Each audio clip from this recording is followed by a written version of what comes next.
I mean, Jenna, let's be honest about it. You were one of the least likely Conservative candidates to win a seat in the House of Commons. No, I mean that in the nicest possible way.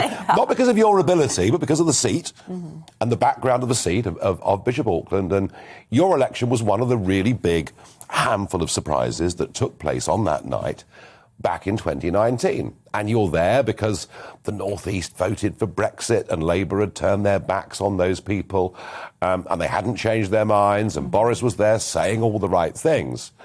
So let me ask you, you know, you owe your existence as a young MP, you know, in part to him.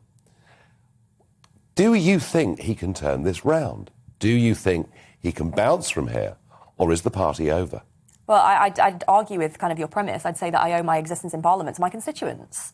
You know, it's them who put me there, and it's them that I have to be loyal to above all else. And so, yeah, but Boris was a part of that, wasn't he? Yeah, there were a whole range of factors that came into play in that election. But obviously, I have to take a complete steer from my inbox and also use my own conscience as well when voting on these massive issues. And it became pretty clear instantly, particularly on this point about COVID passports, that my constituents were just not up for it at all. You know, the amount of incoming through my inbox, phone calls to the office, people getting really quite, you know, quite excitable about it. It was clear that I absolutely couldn't vote for it. But also, you know, my inner conservative within just said this is a completely unconservative thing to do. Yeah. But I mean, it can be turned around. So, these things you think Boris can turn this around? I think it's definitely possible. Fair enough. It's going to be a rough ride for sure.